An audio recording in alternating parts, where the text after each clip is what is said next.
주양육 54번째입니다.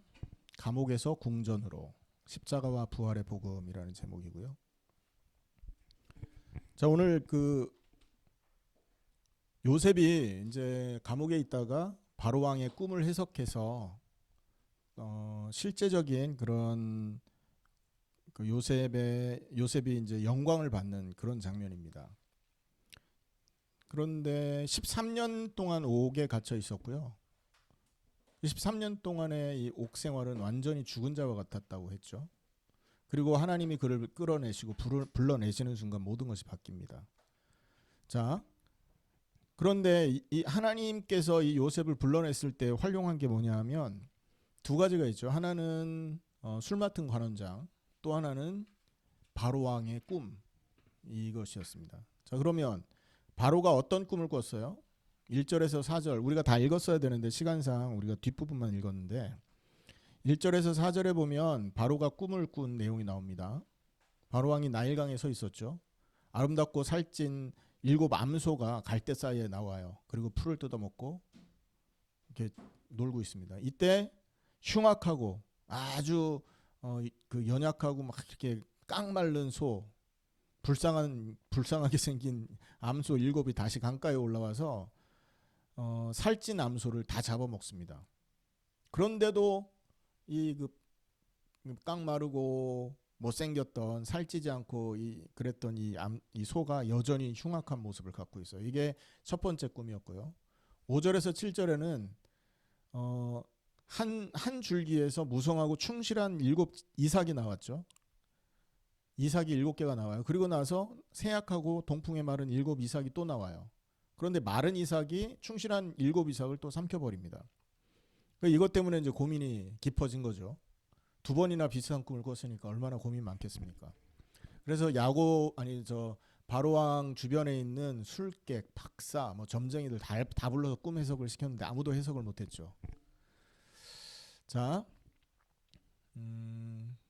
25절에서 이제 32절까지에는 이 꿈을 요셉이 해석하는 장면이 나옵니다. 그 사이에는 술 맡은 관원장이 요셉을 기억하고 요셉을 데리고 오죠. 그리고 나서 꿈을 요셉이 해석하는 그런 시간을 줍니다. 그러면서 요셉은 어떻게 이걸 해석하느냐 하면 7 좋은 암소는 7년의 풍년을 말하고 또 7회 좋은 이삭도 똑같이 7회 풍년을 말하고 반대로 또 흉악한 암소 7은 7회 흉년, 또 7 마른 이삭도 7회 흉년, 이렇게 말합니다. 그러니까 그러면서 28절에 보면 하나님이 하실 일을 보였다, 이렇게 말하죠. 내가 바로에게 아뢰기를 하나님이 그가 하실 일을 바로에게 보이신다 함이 이것이라, 이 말을 했고요. 또 29절에는 애굽 온 땅에 7회 큰 풍년이 있겠고, 그러니까 7년 동안 대풍년이 일어나고 토지 소출이 굉장히 많아질 거를 얘기하고 있죠. 그리고 30절에는 7년 동안 대흉년이 일어납니다. 7년 동안 대흉년이 들므로 애굽 땅에 있던 풍년을 다 잊어버리게 되고 이 땅이 그 기근으로 말미암아서 황폐할 것이다, 이런 얘기를 합니다. 그러니까 이 흉년이 얼마나 심각하냐면 7년 동안 있었던 풍년을 다 잊어먹을 만큼, 그리고 땅이 황폐해지고 애굽뿐 아니라 전 세계 각국의 기근이 임할 것, 이게 54절의 이제 얘기인데요. 그런 얘기를 합니다. 이 기근이 엄청나게 심각한 것이죠. 그리고 32절에는 꿈을 이렇게 2번이나 반복해서 꾼 이유는 하나님이 이 일을 정하셨고 하나님이 속히 행할 것이다, 확정된 사실이고 곧 일어날 사실이고 변경 불가능하고 반드시 일어날 일이다라고 이제 얘기를 하는 겁니다. 그리고 33절에서 36절에는 이 해석만 한 게 아니라 이 요셉이요, 구체적인 해결책도 제시했습니다. 첫 번째는 어떤 해결책을 주었죠? 명철하고 지혜로운 사람을 택해서 애굽 땅을 다스리게 하라, 이게 이제 첫 번째고요. 두 번째는 34절에 감독관을 임명해라. 바로께서는 이같이 행하사 국중에 감독관을 두어라. 그래서 7회 풍년에 애굽 땅의 5분의 1을 거두어라. 그러니까 5분의 1이면 20%를 세금으로 거두라는 얘기인 겁니다. 풍년 기간 동안에. 35절 36절은 관리들로 장차 올 풍년의 모든 곡물을 거두고 그 곡물을 바로 손에 돌려서 양식을 위하여 각 성읍에 쌓아두게 하소서. 세금 20%를 걷어가지고 각 성의 창고에다가 이 곡식을 걷어 쌓아놓으라 이 말이죠. 그래서 그 양식을 저장해서 애굽 땅에 임할 7해 풍년 7년 흉년에 대비하면 그 땅이 이 흉년으로 말미암아 망하지 아니할 겁니다. 이렇게 얘기합니다. 그리고 나서 47절에서 57절에 보면 이 일이 실제로 일어납니다. 그죠? 7년 동안은 토지 소출이 심히 많았고 요셉이 애굽 땅에 그 7년 곡물을 거두어 각 성에 저장했고요.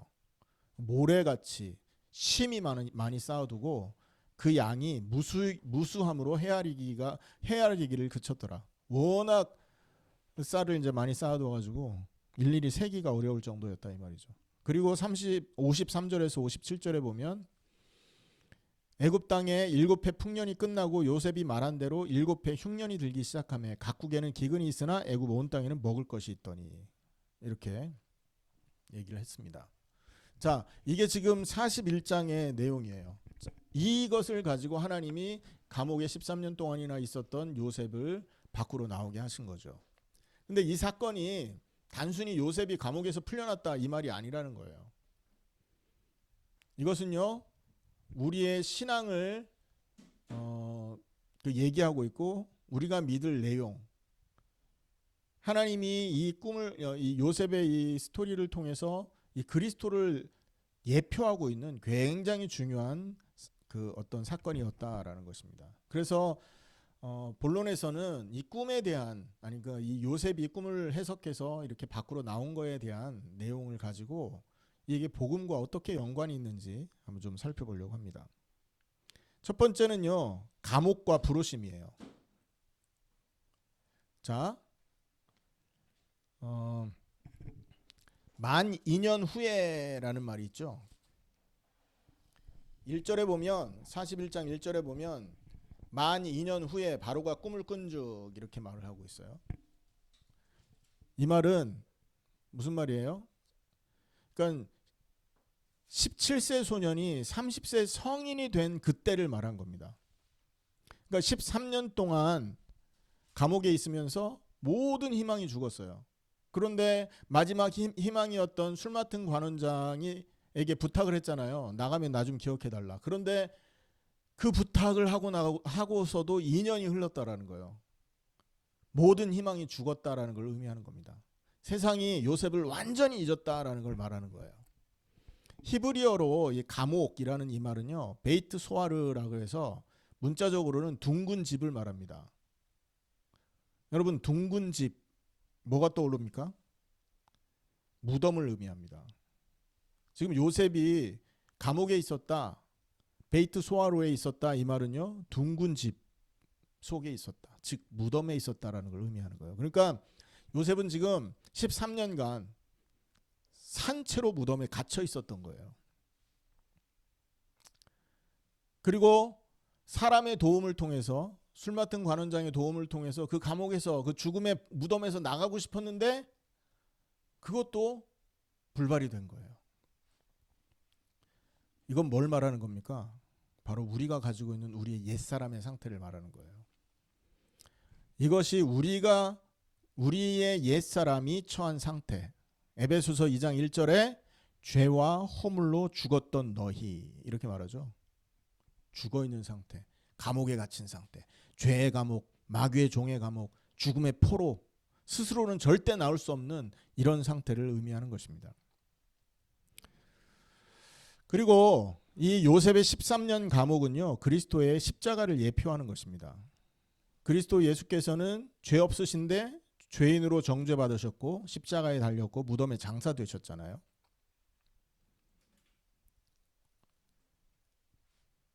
그러니까 이 무덤은 요셉의 그 옛사람의 상태, 십자가에 함께 달려 죽은, 그래서 세상과는 완전 단절되고 하나님과도 단절되고 딱 혼자만 갇혀있는, 여러분 죽음이라는 게 그거 아닙니까? 단절된 상태. 그래서 로마서 6장 6절에는 이 죽음의 상태가 그리스도와 함께 죽어야만 된다라는 그 어떤 복음의 진리를 얘기하고 있잖아요. 우리의 옛사람이 예수와 함께 십자가에 못 박힌 것은 죄의 몸이 죽어 다시는 우리가 죄에게 종노릇하지 아니하려 합니다.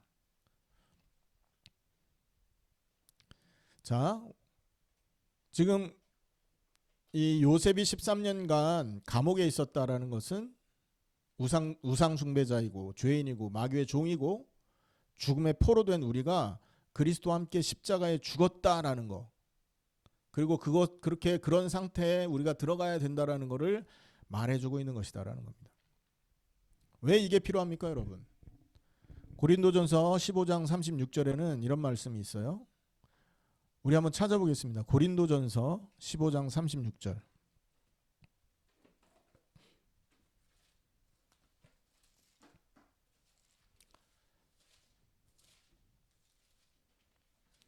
고린도전서 15장 36절입니다.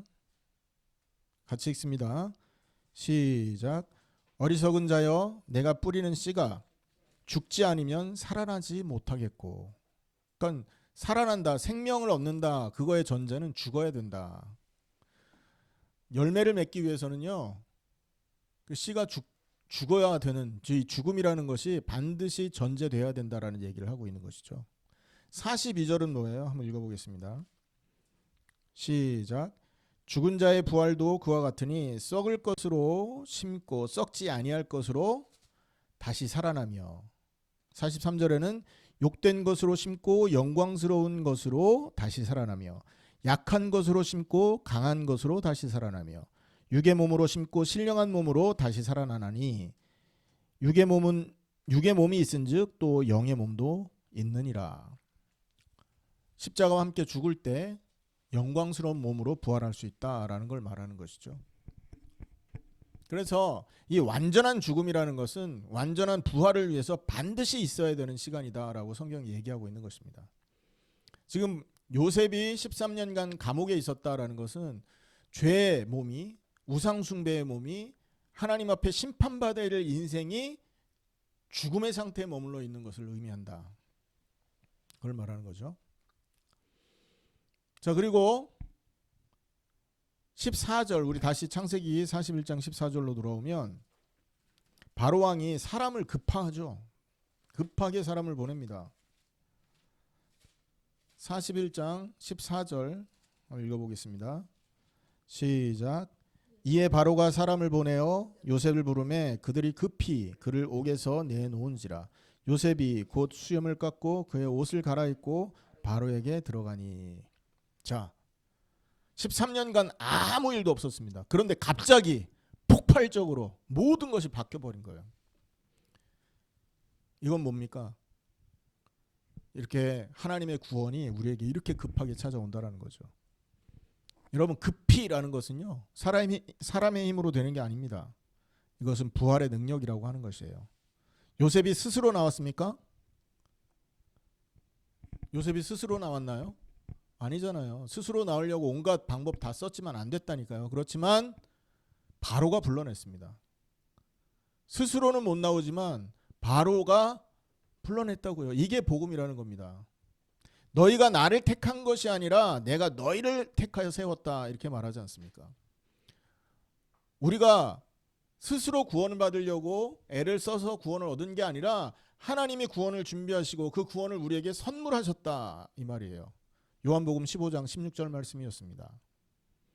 우리의 구원은 우리가 하나님을 찾아간 게 아니라 하나님이 우리에게 찾아와 주신 겁니다. 죽음의 상태, 노예의 상태에, 멸망의 상태, 그 곤고한 상태에 있던 우리에게 긍휼을 베푸셔서 하나님이 우리에게 찾아오신 거예요. 그게 누굽니까? 그렇죠. 그리스도이신 예수입니다. 그 은혜를 하나님은 창세기 3장에서부터 창세기 1장에서부터 쭉 예언해 주셨던 겁니다. 이분을 보내겠다라는 거예요. 때가 참에 저와 여러분에게도 그 은혜가 임해서 완전 죄악된 상태, 노예된 상태, 마귀의 종된 상태에 있던 우리에게 그리스도 복음의 빛이 비춰졌다라는 것이죠. 자, 그리고 요셉이 수염을 깎고 그의 옷을 갈아입고 바로에게 들어왔다 이 말을 했잖아요. 죄수복을 벗고 새 옷을 입었습니다.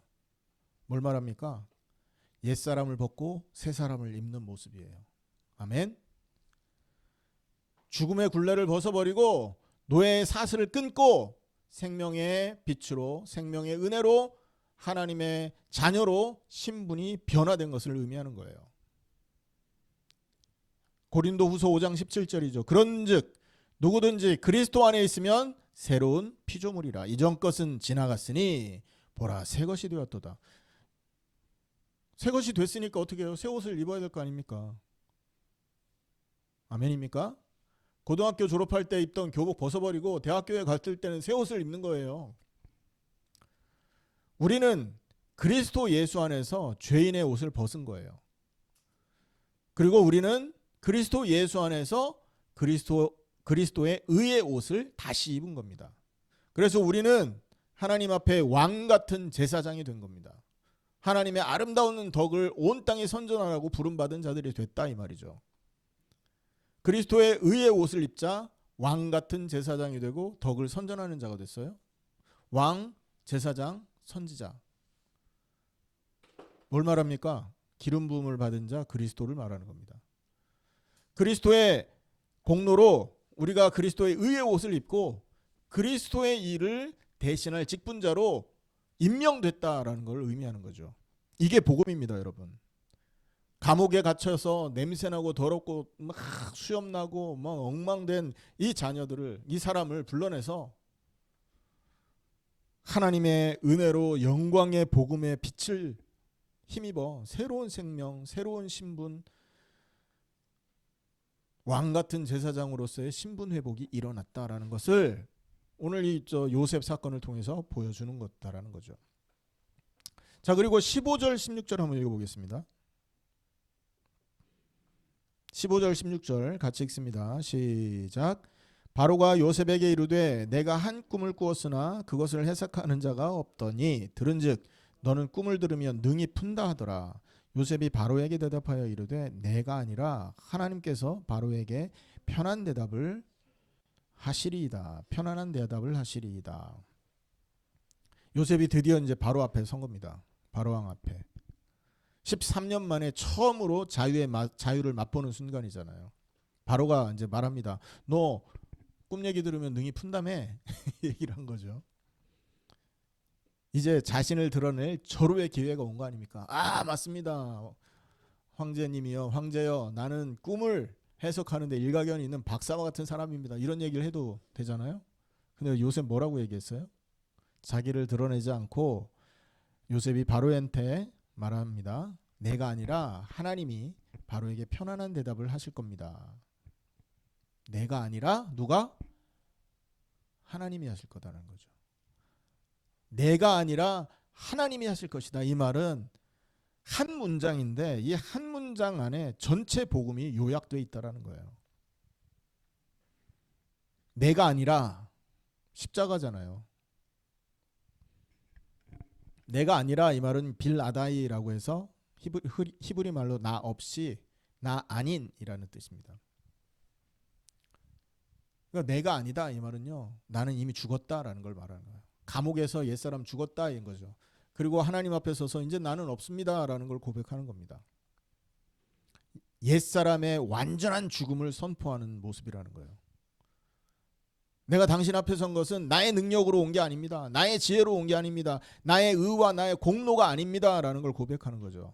나는 십자가에서 이미 죽었습니다 이 말을 하고 있는 겁니다. 우리가 잘 알다시피 구원받은, 그래서 그리스도의 제자로 한평생 살았던 이 바울이 고백을 하죠. 너희는 그 은혜에 의하여 믿음으로 말미암아 구원을 받았으니, 은혜로 인해서 믿음으로, 이 믿음이 은혜로부터 온다라는 말이죠. 믿음으로 말미암아 구원을 받았으니 이것은 너희에게 난 것이 아니요 하나님의 뭐다? 선물이다. 우리의 공로로 죽을 수 있는 게 아닙니다, 여러분. 그리스도의 공로로, 하나님의 공로로 되는 것이고 하나님의 선물로 되는 겁니다. 그리고 나 아니다라는 말 또 뭐죠? 내가 그리스도와 함께 십자가에 못 박혔나니 그런즉 이제는 내가 사는 것이 아니요 내 안에 그리스도께서 사는 것이다. 갈라디아 2장 20절 말씀이죠. 나는 십자가에 죽었다라는 겁니다. 내가 아니다라는 이 말은요. 그래서 우리의 구원은 우리의 노력으로 된 것이 아니고요. 우리의 선행으로 된 것이 아니고요. 우리의 공로로 된 것이 아님을 얘기하는 거예요. 에베소서 2장 8절 9절 말씀에 하나님이 주신 선물이었다라는 겁니다. 자, 그리고 그 뒤에 단어가 나오죠. 내가 아니라 누가? 하나님이 하셨다라는 거죠. 하나님이, 이건 부활을 말하는 겁니다. 나는 죽었고 하나님의 공로로 부활의 자리에 섰습니다. 이 말을 하고 있는 거예요. 히브리어로 하나님을 엘로힘이라고 하잖아요. 하나님이, 이것은 그리스도 생명이 내 안에 사는 것을 선언하는 거예요. 그리스도의 생명이 내 안에 계십니다. 나는 죽었고 하나님이 생명을 나에게 주셨습니다. 이 내가 아니라 하나님이라는 이 말에 그래서 복음의 완전체가 탁 들어가 있는 거죠. 갈라디아 2장 20절 뒷부분에 오직 내 안에 그리스도께서 사신 것이다 이 말을 하고 계시죠. 이것이 부활의 복음인 겁니다. 이제는 내가 사는 것이 아니라 내 안에 그리스도께서 사는 거고 모든 능력이 그리스도로부터 오는 것이고 모든 지혜가 그리스도로부터 오는 것입니다. 이게 복음인 것입니다. 그래서 복음의 구조를 잠깐 살펴보면요. 복음은 십자가와 부활이잖아요. 복음은 예수가 그리스도 되신 게 복음입니다. 아멘. 성경의 핵심은 예수가 그리스도라는 거예요. 다시 말할까요? 성경의 핵심은 복음이에요. 근데 복음의 핵심은 예수가 그리스도라는 겁니다. 그런데 그 예수가 그리스도라는 거의 핵심은 십자가와 부활이라는 거죠. 무슨 말인가 이해되시죠? 그러니까 돋보기로 이렇게 태양을 모아서 탁 비출 때 불꽃이 일어나는데 태양을 모은 것 같이 힘있게 우리가 뭔가를 하려면 이 성경에 있는 내용들을 압축해서 봐야 되거든요. 그래서 성경을 압축해서 보면 결국은 십자가와 부활이 나온다. 그것이 남는다라는 얘기입니다. 그 십자가와 부활은 내가 아니라 하나님이 하시는 거고 나의 능력이 아니라 하나님의 능력으로 되는 것이고 옛사람이 죽었고 새 사람이 생명을 얻게 된 것을 말하는 겁니다. 그래서 다른 말로 말하면 오직 은혜로 되는 거예요. 따라합시다. 오직 은혜로, 오직 믿음으로, 오직 그리스도로. 아멘. 이게 복음이라는 겁니다. 이것이 우리의 평생 고백입니다. 구원받을 때 우리는 내가 아니라 하나님이 하신 겁니다. 구원받은 후에 매일 우리는 내가 아니라 하나님이 하십니다. 죽을 때까지 어떻게 해요? 내가 아니라 하나님 앞에 서야 됩니다. 이것이 되어야 된다는 거죠. 이것이 십자가를 지고 따라가는 그리스도인의 삶이라는 겁니다. 근데 이런 삶을 듣지 못하기 때문에 이런 삶을 살지 못하는 사람이 너무 많죠. 우리는요, 내가 아니라 하나님이라는 고백을 하면서 우리 인생을 살아가야 될 줄 믿습니다. 세 번째, 요셉에게로 가라라는 이 말의 뜻이 있어요. 53절에서 57절의 내용인데, 자, 흉년이 들었단 말이에요. 7년 동안 흉년. 이것은요, 인류의 영적인 상태를 의미하는 것입니다. 애굽 땅에 7해 풍년이 끝나고 요셉이 말한 대로 7해 흉년이 들기 시작하며 각국에는 기근이 있으나 이렇게 말하죠. 온 세상에 기근이 퍼진 겁니다. 사람들이 굶주리고 있고요. 스스로는 살 수 없는 그런 상태가 됐어요. 이게 바로 인류의 영적 상태라는 것이죠. 아모스 8장 11절 말씀입니다. 보라 날이 이를지라 내가 기근을 땅에 보내리니 양식이 없어 주림이 아니며 물이 없어서 가람이 아니요 여호와의 말씀을 듣지 못한 기갈이라. 흉년이 들어있다는 겁니다. 사람들의 심령 상태가. 인류의 영적 상태가 흉년 속에 기갈 속에 들어있다는 거예요. 하나님 없이 살아보려고 발버둥 치면서 애쓰고 있지만 영혼은 굶주려서 죽어가는 겁니다. 목이 말라서 물을 얻기 위해서 스스로 웅덩이를 막 파는데, 파 보면 뭐합니까? 물을 가둘 수 없는 웅덩이인데.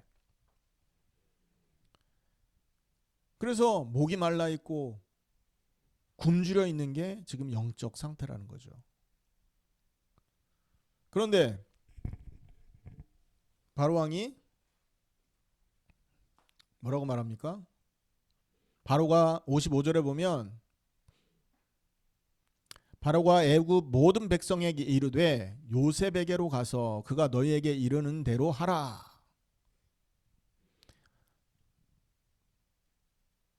요셉에게로 가서 그가 너희에게 이르는 대로 하라 하니라. 55절 말씀입니다. 이것이 또 복음의 핵심인 거죠. 누구에게 가라? 그리스도께로 가라. 그리스도께로 오라 이 말이에요. 바로가 요셉한테로 가라라고 말한 것처럼 하나님 아버지께서는 사람들에게 그리스도께로 가라. 흉년을 해결하려면 요셉을 만나야 되는 거잖아요. 그래서 가나안에서부터 야곱과 형제들이 야곱의 그 아들들이 요셉을 만나러 온 거 아닙니까? 흉년을 해결하고 배고픔을 해결하고 목마름을 해결하려면 요셉을 만나야 된 것처럼 하나님 아버지도 인류의 이 영적인 흉년, 영적인 기근, 이것을 해결하기 위해서는 그리스도께로 가라, 이렇게 친히 말씀하고 계시는 거예요. 아멘입니까? 예수님은 친히 말씀하십니다. 요한복음 6장 35절인데요. 나는 생명의 떡이니 내게 오는 자는 결코 줄이지 아니할 터이요 나를 믿는 자는 영원히 목마르지 아니하리니. 할렐루야. 아멘입니까? 요셉에게로 가라. 기근을 해결하기 위해서 말한 것처럼 하나님은 영적 기근을 해결해야 되는 인류에게 그리스도께로 가라 말씀하고 계시는 거예요. 그래서 예수님도 마태복음 11장 28절에 수고하고 무거운 짐진 자들아 다 내게로 오라 내가 너희를 쉬게 하리라 이렇게 말씀하고 계시는 겁니다. 이 말은 뭐죠? 그리스도만이 유일한 길이다 이 말을 하는 거예요. Only way. 예수 그리스도만이 유일한 길이 되는 겁니다. 요한복음 14장 6절 예수께서 이르시되 내가 곧 길이요 진리요 생명이니 나로 말미암지 않고는 아버지께로 올 자가 없느니라. 사도행전 4장 12절 다른 이로서는 구원을 받을 수 없나니 천하 사람 중에 구원을 받을 만한 다른 이름을 우리에게 주신 일이 없음이라. 요셉 외에는 양식 얻을 곳이 없었던 것처럼 그리스도 외에는 구원받을 길이 없는 것입니다. 할렐루야. 각국 백성도 양식 사려고 애굽으로 요셉에게 왔으니 57절이죠. 같이 읽습니다. 57절 시작. 각국 백성도 양식을 사려고 애굽으로 들어와 요셉에게 이르렀으니 기근이 온 세상에 심함이었더라. 각국 백성 모든 나라가 요셉한테 왔다 이 말이잖아요. 요셉이 온 세상을 먹인 것처럼 그리스도는 온 세상의 구주가 되시는 것입니다. 마태복음 28장 19절 그러므로 너희는 가서 모든 민족을 제자로 삼아라 이 말씀을 하셨죠. 우리는 이 사명을 받은 자들인 거예요. 이 생명의 양식을 굶주린 영혼들에게 나누어 줄 수 있어야 된다는 거죠. 우리의 영적인 눈이 굶주린 영혼을 바라볼 수 있는 눈이 돼야 되는 거예요. 겉으로 드러나 있는 화려함과 겉으로 드러나 있는 풍요로움은 사실 영적인 기갈과 영적인 이 배고픔을 가리기 위한 하나의 장식품이라는 거죠. 이거를 볼 수 있는 사람이 하나님의 사람인 것입니다. 그들에게 필요한 건 뭡니까? 양식이 필요한 거예요. 영적 양식. 십자가와 부활. 옛사람이 죽지 않으면 생명을 얻을 수 없어요. 씨가 떨어져서 죽지 아니하면 영광스러운 것을 얻을 수 없다고요. 이 말을 해줄 자가 있어야 되는 거죠. 그래서 이 전도는요 가장 값진 겁니다. 우리 입으로 복음을 말하는 것은요 하나님이 가장 기뻐하는 일인 거예요. 왜? 생명을 구원할 수 있는 유일한 방법이 그것이기 때문에 그런 겁니다. 만민을 향해 있어요. 요셉에게로 가라 이 말은 뭐라고요? 그리스도께로 가라 이 말이에요. 그리스도께로 오라 이 말이에요. 흉년이 들었다. 이것은 인류가 영적인 상태가 지금 흉년이 들고 고통의 상태에 들어가 있다라는 얘기인 것이고, 요셉에게 가라 이 말은요, 그리스도만이 유일한 길이다라는 얘기고, 각국 백성이 양식 사려고 애굽으로 요셉에게 온다 이 말은요, 만민을 향한 복음이라는 겁니다. 우리가 그 복음을 붙들고 있는 것이다. 이걸 기억하라라는 것이죠. 결론적으로 오늘 이 창세기 41장이 우리에게 선포하는 복음은 명확합니다. 감옥은 십자가의 죽음을 의미하는 거예요. 죽음의 단계가 있어야 바로 왕 앞에 설 수 있는 기회가 있는 거죠. 우리의 옛사람이 그리스도와 함께 십자가에 못 박혀야만 부활을 선물로 받아서 하나님 앞에 설 수 있는 것입니다. 두 번째는 뭐죠? 부르심은 부활의 능력이라는 거예요. 하나님께서 우리를 죽음에서 생명으로 불러내셨습니다. 예수님과 함께 죽은 장사된 자들을 불러내신 거예요. 나사로야 나오너라 했던 것처럼 옛사람이 그리스도와 함께 십자가에 죽어 장사 지내 있는 상태에 있는 우리에게 호출을 명한 겁니다. 나와라. 죽은 자들이 하나님의 아들의 음성을 들을 때가 오나니 듣는 자는 살아나리라. 옛사람이 그리스도와 함께 십자가에 죽을 때 이 부활의 음성을 듣게 되는 것입니다. 아멘. 이 믿음을 가진 자가 부활을 선물로 받게 되는 겁니다. 세 번째, 복음의 핵심은 뭐다? 내가 아니라 하나님이다. 이제는 내가 산 것이 아니요 내 안에 그리스도께서 사신 것이다. 나는 죽어 없어진 것이에요. 그리고 네 번째, 요셉에게로 가라. 그리스도께로 오라. 나는 생명의 떡이니 내게 오는 자는 결코 줄이지 아니할 터이요. 이게 그러니까 이 지금 창세기 41장의 이 모든 내용이 요셉의 사건인 줄 알았는데 가만히 살펴보니까 복음을 얘기하고 있는 거예요. 복음을 의인화해서 요셉에게 입혀서 하나님이 우리에게 지금 복음을 전달하고 계시는 거라고요. 얼마나 놀라운 얘기입니까, 여러분? 그냥 단순히 사건인 줄 알았는데. 여러분, 소설가가 소설을 이렇게 쓰려고 해도 어렵습니다. 소설가가 이렇게 예수님의 그 십자가에 죽은 공생애와 고난과 십자가와 부활을 맞춰서 쓰려고 해도 이렇게 어렵다고요. 그런데 지금 요셉의 사건은 실제 사건이었지 않습니까? 이 요셉의 실제 사건을 우리에게 알려주는 이유는 하나님은 십자가와 부활을 통한 복음을 통한 구원을 이때부터 아니 이전부터 계획하고 계셨음을 보여주는 겁니다. 그리고 우리는 이렇게 하나님이 준비하신 잔치자리에 초대받은 사람들이라는 거예요. 얼마나 놀랍습니까, 여러분? 잠깐 몇 가지 적용을 한다면 우리는 기억해야 될 게 있어요. 뭐냐 하면 지금은 영적 흉년 시대에 있다. 영적으로 완전 끊어진 시대. 하나님과의 관계가 끊어져서 목이 말라도 물을 가져다 줄 수 없는, 젖이 말라서 젖을 물려줄 이런 사람이 없는 그런 영적인 이 흉년 상태에 있다는 거예요. 그리고 또 한 가지, 이 흉년의 상태에서는 아무도 구원을 받을 수 없는 상태인 거예요.